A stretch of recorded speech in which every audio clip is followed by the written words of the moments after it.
Rema hari ini, Yohanes 17 ayat 21.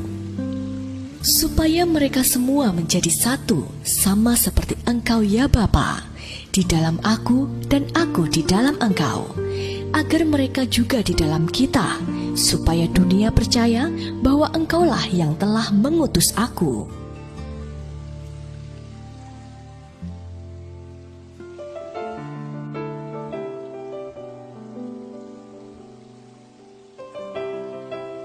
Salah satu contoh perubahan hidup yang paling mencolok setelah kepenuhan Roh Kudus dapat kita pelajari dari Rasul Paulus.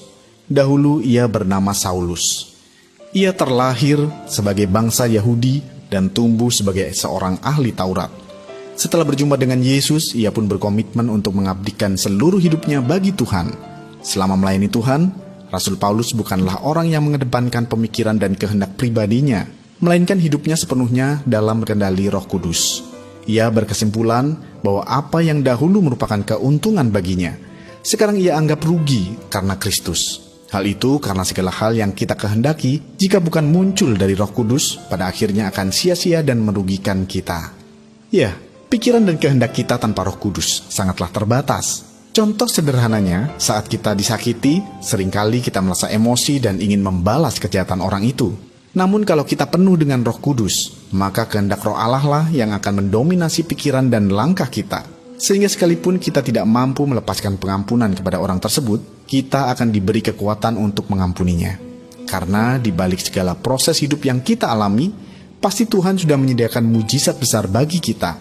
Bisa berupa terobosan dalam pekerjaan, keluarga, atau kesehatan melalui apapun yang kita alami dan siapapun yang kita hadapi.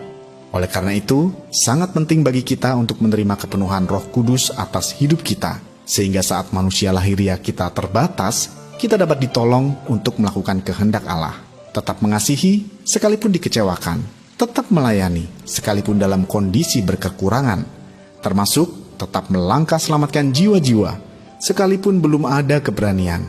Hidup kita tidak lagi berjalan atas kehendak dan pemikiran kita sendiri, tetapi didominasi oleh pikiran dan kehendak Roh Kudus. Maka hidup kita akan berbuah lebat dan nama Tuhan akan semakin dipermuliakan di muka bumi ini.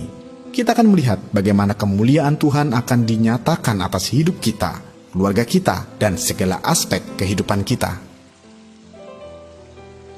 Seberapa pentingkah hidup yang didominasi oleh pikiran dan kehendak Tuhan bagi Anda? Mengapa demikian?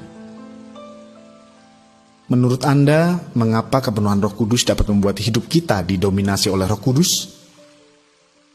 Komitmen apa yang akan Anda ambil agar pikiran dan kehendak Roh Kudus mendominasi hidup Anda? Tuliskan.